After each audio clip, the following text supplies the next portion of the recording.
Welcome to Learn Bible Languages, where we kind of explore God's Word in multiple languages to grow in faith and deepen your language skills. Absolutely. So today we are diving into the story of the wise men, Right. visiting baby Jesus from the Gospel of Matthew chapter 2. Yeah. Get ready to unlock deeper meaning as we alternate between English and Spanish, That's right. breaking down those Spanish words and their fascinating nuances. I love this passage. Yeah. What's so captivating about this passage is just how it blends prophecy and divine guidance with, those raw human emotions. Yeah. Joy, fear, even a touch of political intrigue. Yeah, it's a story that's resonated for centuries. Right. And today we'll experience it with an added layer of linguistic depth. I love it. So let's jump right into Matthew 2.1, first in English. Now, when Jesus was born in Bethlehem of Judea in the days of Herod the king, behold, there came wise men from the east to Jerusalem. And in Spanish, it reads, Cuando Jesús nació en Belén de Judea en días del rey Herodes, vinieron del oriente a Jerusalén unos magos. All right, let's break down this verse word by word so you can follow along. Okay. Cuando means when. When? Jesus is, of course, Jesus. Of course. Nació means was born. Was born. Okay. Then we have en Belén de Judea, which translates to in Bethlehem of Judea. Okay, continuing on. En días means in the days. Use the days. And del rey Herodes means of King Herod. Of King Herod. All right. Next, vinieron means they came. Okay. Del oriente means from the east. From the east And at Jerusalem means to Jerusalem. to Jerusalem. All right, and now here's where things get a little interesting. Okay. Unos magos. Yeah. Magos can be translated as wise men or astrologers. Yeah. Which immediately adds a layer of mystery. Yeah. Were they scholarly experts, or were they more like, mystics, guided by the stars? Yeah. The original Greek word used here has a range of meanings, prompting debate among scholars even today. It does. It definitely makes you think. Right. Right. It's not just a straightforward historical account. No. There's like these subtle details Yeah. that invite us to ponder different perspectives. Absolutely. And that's part of what makes studying the Bible in different languages so fascinating. You Yeah. uncover these nuances that might otherwise go unnoticed. Yeah. Okay, let's move on to Matthew 2.2, Yeah. saying, Where is he that is born King of the Jews? For we have seen his star in the east and are come to worship him. And in Spanish, diciendo, ¿Dónde está el rey de los judíos que ha nacido?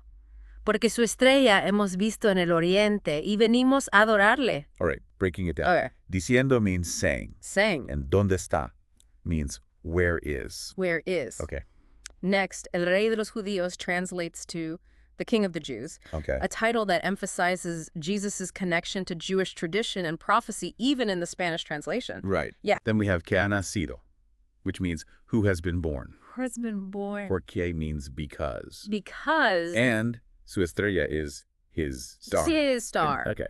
Continuing on, hemos visto means we have seen. Okay. And once again, we have en el oriente, which means in the east. In the east. And lastly, we have y venimos a adorarle.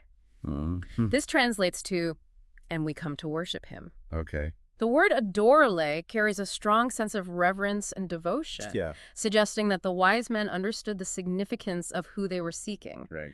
Their journey wasn't just about finding a location, it was about encountering a person worthy of profound adoration. Right. And so on to verse 3. Right. When Herod the king had heard these things, he was troubled, and all Jerusalem with him. In Spanish. Oyendo esto, el rey Herodes se turbó y toda Jerusalén con él. So we have oyendo esto, which means hearing this. Hearing this, El rey Herodes is, as before, King Herod. King Herod. And then se turbó, which means he was troubled or even disturbed. This detail is crucial because it hints at how Herod perceived the news of Jesus' birth. Yeah. Not with joy, but as a potential threat to his power. Right. This sets the stage for the conflict that will unfold throughout the chapter. It's amazing how one word can reveal so much about a character's motivation. Absolutely. It's like a window into their inner thoughts and anxieties. Yeah. Okay, moving on. We have Atidoda Jerusalem Cornel, which translates to, and all Jerusalem with him. And all Jerusalem with him. Okay. This phrase highlights the widespread anxiety caused by Herod's reaction. Okay. The news of a possible rival king had a ripple effect, unsettling the entire city. Wow. Yeah. Now let's look at Matthew 2.4. Okay. And when he had gathered all the chief priests and scribes of the people together, he demanded of them where Christ should be born. and in Spanish. Y convocados todos los principales sacerdotes y los escribas del pueblo, les preguntó dónde había de nacer el Cristo. Okay, this is a longer one. Yeah. So y convocados means, and having summoned or called together. And having summoned, Huh? then todos los principales sacerdotes translates to all the chief priests, The chief priests. those holding the highest religious authority at the time. Okay. Yeah. And y los escribas del pueblo means, and the scribes of the people. And the scribes of the people. Okay. The scribes were experts in Jewish law and scripture. Yeah. By consulting them, Herod was trying to confirm the prophecy about the Messiah's birthplace, Right. but his motives were far from pure. Yeah. He was using their knowledge for his own political gain. Right. And it's a reminder that even sacred knowledge can be twisted and manipulated. Unfortunately, yes. Yeah. Power often seeks to control information, Right. even religious information, to maintain its grip. Yeah, let's continue breaking down the verse. Yeah. Les preguntó means he asked them. He asked them And donde había de nacer translates to where was to be born. where was to be born. And finally, El Cristo means the Christ, or the Messiah. Yeah. This verse highlights the tension between Herod's worldly power and the spiritual expectations surrounding the coming Messiah. Yeah, okay. So Matthew 2.5 Right. reads, And they said unto him, In Bethlehem of Judea, for thus it is written by the prophet. And in Spanish, ellos le dijeron, en Belén de Judía, porque así está escrito por el profeta. Ellos le dijeron means they said to him. They said to him. And we're back to in Belén de Judea, meaning in Bethlehem of Judea. In Bethlehem of Judea. Yeah, and it's interesting how this place name keeps recurring, Right. right? Highlighting its significance in the story. Yes, the repetition emphasizes Bethlehem's importance as the prophesied birthplace of the Messiah. Yeah. It's not just a random location. It's a place imbued with deep symbolic meaning. Right, and the next, porque así está escrito por el profeta, means because thus it is written by the prophet. Thus, it is written by the prophet. Yeah, so this phrase emphasizes the authority of Scripture and their tradition, right? Exactly. The chief priests and scribes, despite their potential conflicts with Jesus later on, acknowledged the scriptural basis for his birth in Bethlehem. Yeah. They were bound by the words of the prophets, even if those words pointed to someone who might challenge the existing power structures. It makes you think about how prophecies can be both comforting and disruptive. It's a fascinating paradox. Prophecies can offer hope and guidance, Right. but they can also upend the status quo Yeah. and challenge those in authority. Yeah. Okay, moving on to Matthew 2.6. Okay. And thou, Bethlehem, in the land of Judah, art not the least among the princes of Judah.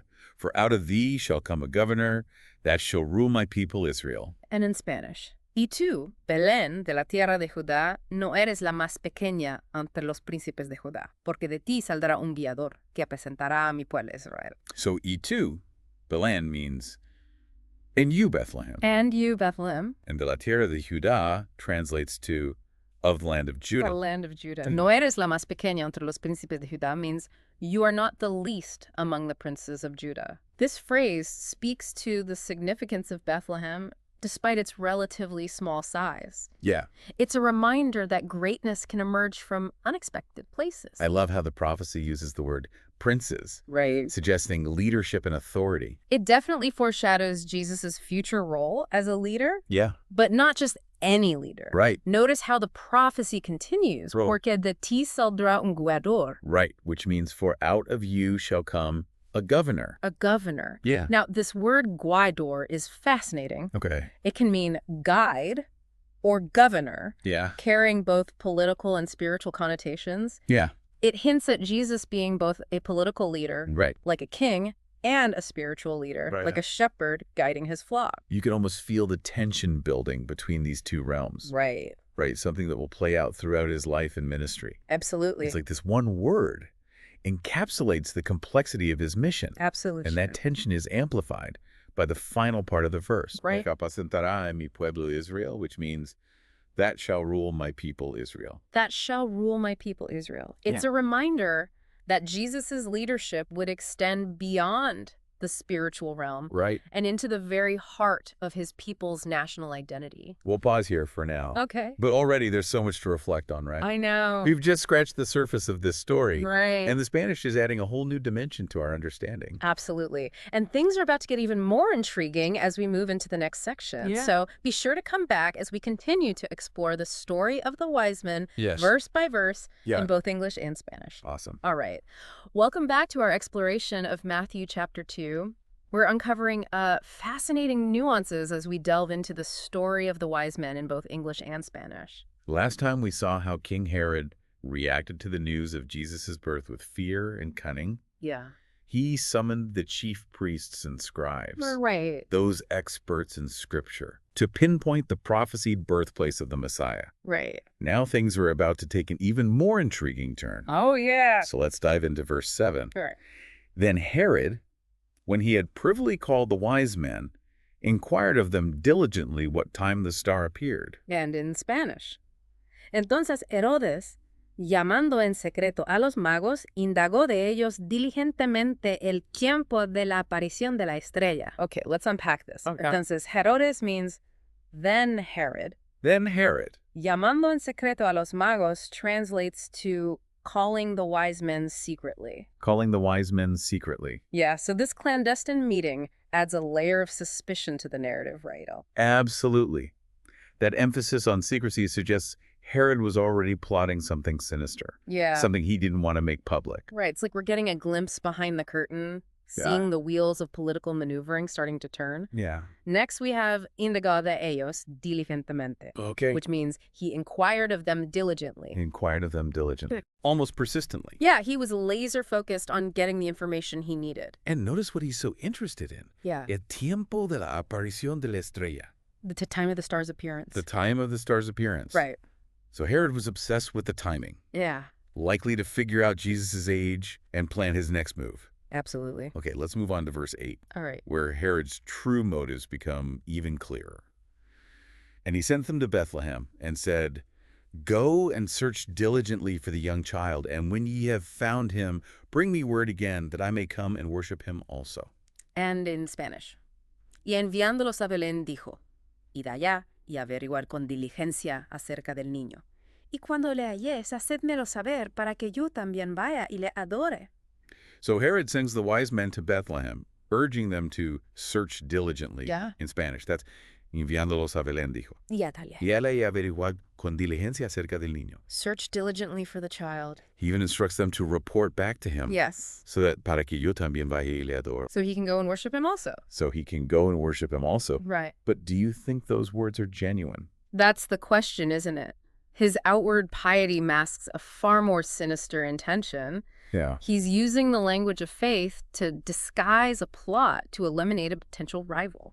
Right. It's chilling to see how easily power can corrupt even something as sacred as worship. Yeah, it makes you wonder how often this happens throughout history. Right. Right. People using religion Yeah. to justify their own agendas. It's a recurring theme, unfortunately. But in this story, we see how divine intervention disrupts those plans, Yeah. even if it takes unexpected twists and turns. So let's see what happens next. Okay. Verse 9. When they had heard the king, they departed. And lo, the star, which they saw in the east, went before them till it came and stood over where the young child was. And in Spanish, ellos, habiendo oído al rey, se fueron, y aquí la estrella que habían visto en el oriente iba delante de ellos, hasta que llegando se detuvo sobre donde estaba el niño. So the wise men set out, following Herod's instructions. Ellos, habiendo oído al rey, se fueron. They, having heard the king, departed. They, having heard the king, departed. Right.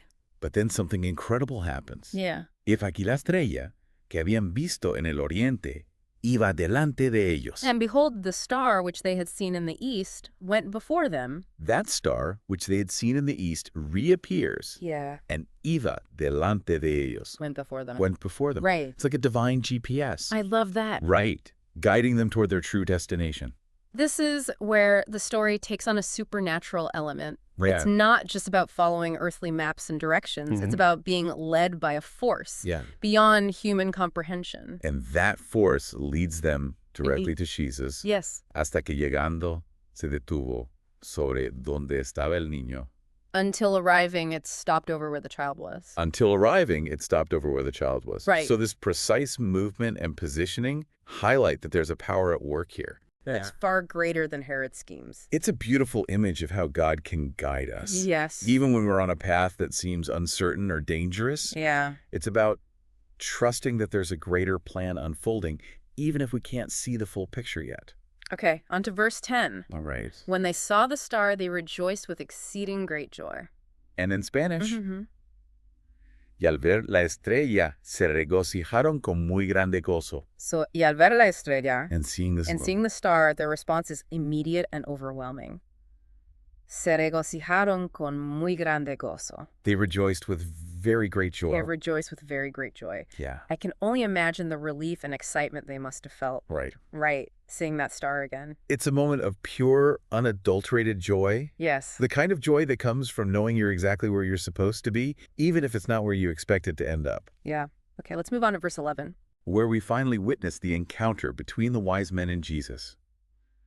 And when they were come into the house, they saw the young child with Mary his mother, and fell down and worshipped him. And when they had opened their treasures, they presented unto him gifts, gold and frankincense and myrrh. And in Spanish. No. Y al entrar en la casa vieron al niño con su madre María, y postrándose lo adoraron, y abriendo sus tesoros le ofrecieron presentes, oro, incienso, y mirra. They entered the house. Okay. Y al entrar en la casa. And upon entering the house, And vieron al niño con su madre María. they saw the child with his mother Mary. They saw the child with his mother Mary. Yes. This simple phrase underscores the humble setting of Jesus' early life. Yeah, He wasn't born in a palace, right. but in an ordinary home. It's a reminder that greatness often begins in the most unexpected places. Yeah. There's a beautiful contrast between the grandeur of the star and the simplicity of the setting. Then comes the powerful moment of recognition and worship. Yeah. Impostrándose, lo adoraron. And prostrating themselves, they worshipped him. And prostrating themselves, they worshipped him. Right. This act of submission signifies their acknowledgement of Jesus' divine nature, Yeah. his kingship. Yeah. It's a stark contrast to Herod's manipulative intentions. The wise men, guided by the star, genuinely worshipped the true king. Right, And their gifts weren't just random presents. They Right. were laden with symbolic meaning. right. They abrieron sus tesoros, Opened their treasures. opened their treasures, y le ofrecieron presentes, oro, incienso y mirra, And offered him gifts, gold, frankincense, and myrrh. and offered him gifts, gold, frankincense, and myrrh. Yes. Okay. Gold, a gift fit for a king, acknowledged Jesus' royal lineage. Yeah. Frankincense, a fragrant resin used in religious ceremonies, pointed to his divinity, his role as a priest. Right. And myrrh, a spice used for embalming, foreshadowed his suffering and death, a sacrifice that would ultimately bring new life to the world. It's amazing how these gifts offered in a humble setting prefigure the entire arc of Jesus' life and mission. It's a beautiful tapestry woven together with threads of prophecy, symbolism, and divine orchestration. Let's move on to verse 12. Okay. And being warned of God in a dream that they should not return to Herod, they departed into their own country another way. And in Spanish. Pero siendo avisados por revelación en sueños que no volviesen a Herodes, regresaron a su tierra por otro camino. So this is where divine intervention takes another turn. Yeah. Pero siendo avisados por revelación en sueños que no volviesen a Herodes. Being warned by revelation in dreams? They were warned by revelation in dreams Yeah. que no volviesen a Herodes. That they should not return to Herod. That they should not return to Herod. Yeah. It's as if God is working behind the scenes, Right. protecting Jesus and those who come to worship him. The recurring theme of dreams in this story is fascinating. Yeah. It suggests that God communicates in ways that transcend our ordinary understanding. It's about being attuned to those subtle nudges, Right. those whispers of guidance that can come to us in unexpected ways. So instead of returning to Herod, Right. the wise men regresaron a su tierra por otro camino. Returned to their own country another way. Returned to their own country another way. Yeah. They defied Herod's command, Right. choosing instead to follow God's instructions. Absolutely. A powerful act of faith and courage. It's a reminder that sometimes the most faithful path is the one less traveled, Yes. the one that leads us away from danger and toward a deeper understanding of God's will. Already we've seen faith, prophecy, divine intervention, Right. and even a touch of political intrigue. Yeah. It's a story that unfolds on multiple levels, Absolutely. inviting us to explore not just the historical events, but also the deeper spiritual themes that resonate across cultures and languages. And we'll continue our exploration in the next part of our deep dive, where we'll see the consequences of Herod's rage and the flight to Egypt. Be sure to come back as we delve deeper into this remarkable story. Welcome back to Learn Bible Languages. We're continuing our journey through Matthew chapter 2, exploring the story of the wise men in both English and Spanish. Last time we saw how the wise men were divinely warned to avoid Herod returning to their homeland by a different route. But the story doesn't end there. Yeah. Herod's rage and paranoia are about to reach a boiling point, leading to a truly heartbreaking chapter in this narrative. Yeah, you're right. It's a reminder that even amidst moments of hope and wonder, there are shadows lurking in the background. Yes. Let's dive into verse 13, which marks a dramatic shift in tone. And when they were departed, behold, the angel of the Lord appeareth to Joseph in a dream, saying, Arise, and take the young child and his mother, and flee into Egypt, and be thou there until I bring thee word. For Herod will seek the young child to destroy him. And in Spanish, that's calavai. Después que partieron ellos, aquí un ángel del Señor apareció en sueños a José y dijo, Levántate y toma al niño y a su madre, y huye a Egipto y permanece allá hasta que yo te diga, porque acontecerá que Herodes buscará al niño para matarlo. So we see that divine intervention is still very much at play here. Absolutely. Después que partieron ellos. After they departed. After they depart. Yes. He aquí, un ángel del Señor apareció en sueños a José. Behold, an angel of the Lord appeared in a dream to Joseph. Behold, an angel of the Lord appeared in a dream to Joseph. Yeah. The message is urgent and clear. Levántate y toma al niño y a su madre y huye a Egipto. Arise and take the child and his mother and flee to Egypt. Arise and take the child and his mother and flee into Egypt. Yeah. The angel instructs Joseph to remain there. Right. Y permanece allá hasta que yo te diga. Until I tell you. Until I tell you. Yeah. A call to radical trust and obedience. Absolutely. Even in the face of fear and uncertainty. Yeah. And the reason for this sudden flight is chilling. Right. Porque acontecerá que Herodes buscará al niño para matarlo.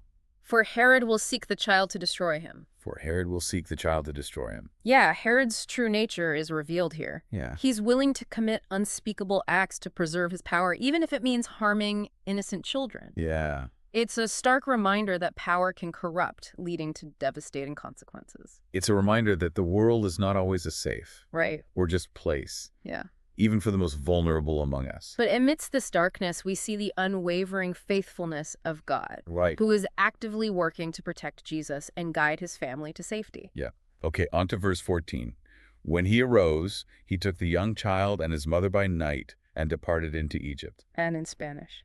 Y él, despertando, tomó de noche al niño y a su madre y se fue a Egipto. So Joseph doesn't hesitate. No. Yeah, despertando, And he awakening immediately acts upon the angel's message. immediately acts upon the angel's message. Tomó de noche al niño y a su madre. Took by night the child and his mother. He took the child and his mother by night, Yeah. adding to the sense of urgency and danger. Yes. They were literally escaping for their lives. Their flight into Egypt echoes the Israelites' exodus from slavery centuries earlier. Wow. It's as if history is repeating itself, with Jesus as the new Moses leading his people to safety. So verse 15 reads, And was there until the death of Herod, that it might be fulfilled which was spoken of the Lord by the prophet, saying, Out of Egypt have I called my son. And in Spanish. Y estuvo allá hasta la muerte de Herodes, para que se cumpliese lo que dijo el Señor por medio del profeta cuando dijo, De Egipto llamé a mi hijo. Their time in Egypt. Okay. Y estuvo allá hasta la muerte de Herodes. And was there until the death of Herod. And was there until the death of Herod. Wasn't just about escaping immediate danger. Right. It was also about fulfilling prophecy. Yeah. Para que se cumpliese lo que dijo el Señor por medio del profeta. That it might be fulfilled which was spoken of the Lord by the prophet. That it might be fulfilled which was spoken of the Lord by the prophet. Yes, this connection to the words of the prophet is crucial. Yeah. Cuando dijo, De Egipto llamé a mi hijo. When he Mhm. said, Out of Egypt I called my son. Yeah. This prophecy, originally from the book of Hosea, is now applied to Jesus, Okay. linking him to the history and destiny of the Jewish people. Yeah. It highlights the divine orchestration of events, showing how God is working through seemingly random occurrences to fulfill his grand plan. Wow. Okay, now we come to verse 16. one of the most difficult passages in this story. Then Herod, when he saw that he was mocked of the wise men, was exceeding wroth, and sent forth and slew all the children that were in Bethlehem and in all the coasts thereof, from 2 years old and under, according to the time which he had diligently inquired of the wise men. And in Spanish, Herodes entonces, cuando se vio burlado por los magos, se enojó mucho y mandó matar a todos los niños menores de 2 años que había en Belén y en todos sus alrededores conforme al tiempo que había inquirido de los magos. Herod's rage. Se enojó mucho. Was exceeding wrath. Was exceeding wroth, knows no bounds. Right. Herodes entonces, cuando se vio burlado por los magos. Herod then, when he saw that he was mocked by the wise men. Herod then, when he saw that he was mocked by the wise men, reacts with horrifying cruelty. Yeah. Y mandó matar a todos los niños menores de 2 años que había en Belén y en todos sus alrededores. And sent forth and slew all the children that were in Bethlehem and in all the coasts thereof, from 2 years old and under. And sent forth and slew all the children that were in Bethlehem and in all the coasts thereof, from 2 years old and under. This event, known as the Massacre of the Innocents, is a stark reminder of the darkness that can exist even amidst the celebration of Jesus' birth. It is. It's a tragic consequence of Herod's unchecked power and paranoia fueled by his fear of losing his grip on the throne. Yeah, it's a reminder that the world can be a brutal place. Yeah. And those in power don't always act justly or mercifully. It's a sobering thought, but it also highlights the profound depth of God's love. A love willing to enter into this broken world, Yes. even at great cost. So verses 17 and 18 capture the raw grief and anguish caused by Herod's actions. Then was fulfilled that which was spoken by Jeremy the prophet, saying, In Ramah was there a voice heard, lamentation and weeping and great mourning, Rachel weeping for her children, and would not be comforted because they are not. And in Spanish. Entonces se cumplió lo que fue dicho por el profeta Jeremías, cuando dijo, Voz fue oída en Ramá, grande lamentación, lloro y gemido, Raquel que llora a sus hijos, y no quiso ser consolada porque perecieron. Entonces se cumplió lo que fue dicho por el profeta Jeremías. Then was fulfilled that which was spoken by Jeremy the prophet. This was fulfilled that which was spoken by Jeremy the prophet. Once again, we see how seemingly unrelated events are woven together by a divine hand, Right. connecting the present tragedy to ancient prophecies. Cuando dijo, Voz fue oída en Ramá. Yeah. When he said, In Ramah was there a voice heard. Ramah, a town associated with mourning and sorrow, becomes a symbol for the collective grief of the mothers who lost their children in Herod's massacre. And the Spanish words capture the rawness of their emotions. Yeah. Grande lamentación, lloro y gemido. Lamentation and weeping and great mourning. Lamentation and weeping and great mourning. Yeah. And Rachel, a matriarch from the Old Testament, known for her own profound grief, becomes a symbol for their inconsolable sorrow. Raquel que llora a sus hijos y no quiso ser consolada porque perecieron. Rachel weeping for her children and would not be comforted because they are not. Yeah, it's a powerful image of a grief that refuses to be silenced. Yes. A grief that echoes through generations. Yes. It's a reminder that even amidst the hope and joy surrounding Jesus' birth, Right. there's a profound awareness of the suffering that exists in the world. But even in this darkness, there's a glimmer of hope. Yes. The prophecy also points to a future restoration, a time when God will comfort his people and wipe away their tears. Fine. It's a promise that resonates with anyone who has experienced loss or injustice. Okay, let's move on to verses 19 and 20. But when Herod was dead, behold, an angel of the Lord appeareth in a dream to Joseph in Egypt, saying, Arise and take the young child and his mother and go into the land of Israel, for they are dead which sought the young child's life. And in Spanish. Pero después de muerto Herodes, y aquí un ángel del Señor apareció en sueños a José en Egipto, diciendo, Levántate, toma al niño y a su madre, y vete a tierra de Israel, porque han muerto los que procuraban la muerte del niño. Herod's reign of terror has finally ended. It has. For después de muerto Herodes. But when Herod was dead, When Herod was dead, a new chapter the began. new chapter begins And once again, divine intervention comes in the form of a dream. in the form of a dream. Y aquí un ángel del Señor apareció en sueños a José en Egipto. Behold, an angel of the Lord appeared in a dream to Joseph in Egypt. Behold, an angel of the Lord appeared in a dream to Joseph in Egypt. Yes. The angel delivers a message of hope and restoration, diciendo, Levántate, toma al niño y a su madre, y vete a tierra de Israel. Saying, Arise and take the young child and his mother and go into the land of Israel. Saying, Arise and take the young child and his mother and go into the land of Israel. Right. They can finally return home. Porque han muerto los que procuraban la muerte del niño. For they are dead which sought the young child's life. For they are dead which sought the young child's life. The danger has passed, Yeah. and a new beginning awaits them in Israel. It's a moment of relief and anticipation, Yeah. a time to rebuild and start anew. Right. But as we'll see, their journey back to Israel isn't without its challenges. Okay, let's look at verses 21 and 22, where a new obstacle arises. And he arose and took the young child and his mother and came into the land of Israel. But when he heard that Archelaus did reign in Judea in the room of his father Herod, he was afraid to go thither. Notwithstanding, being warned of God in a dream, he turned aside into the parts of Galilee.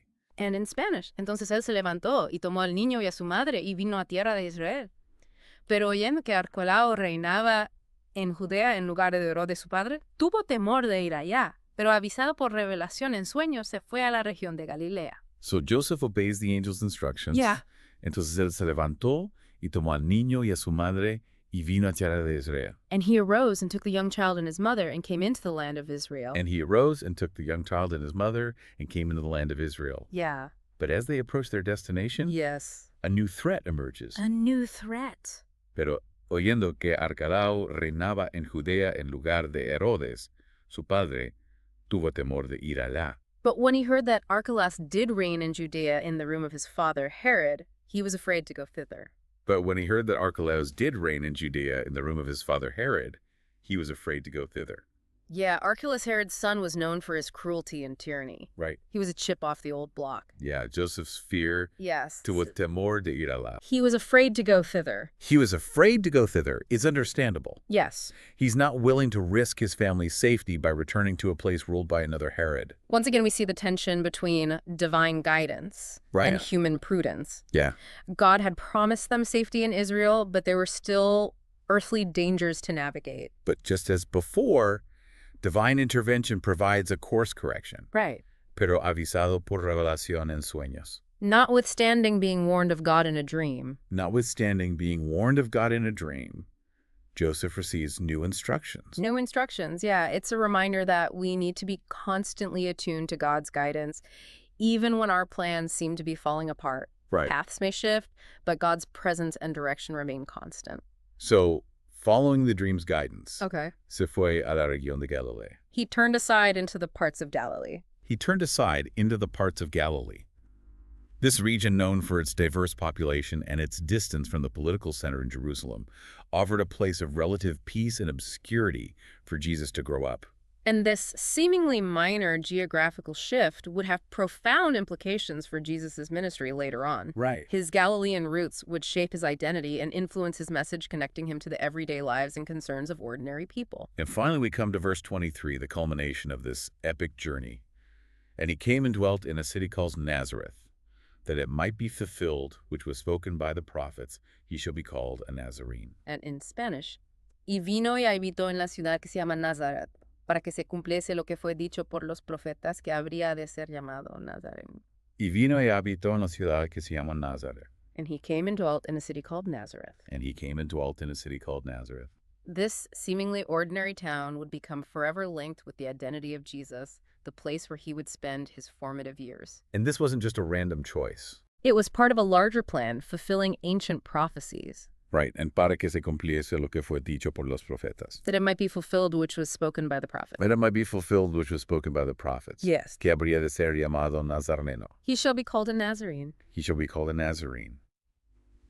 This title, often used with derision, would become a badge of honor for Jesus and his followers. Yeah. A symbol of his humble beginnings and his ultimate victory over the forces of darkness. It's a powerful reminder that God can work through the most unexpected circumstances, transforming even the most ordinary places into vessels of extraordinary grace. What an incredible journey we've taken through Matthew chapter 2. I know, right? We've seen prophecy, divine guidance, danger, loss, and ultimately the triumph of hope and faith. Yeah, it's beautiful. It's a story that continues to inspire and challenge us, reminding us to trust in God's plan even when we don't understand it, and to be open to his guidance even when it leads us in unexpected directions.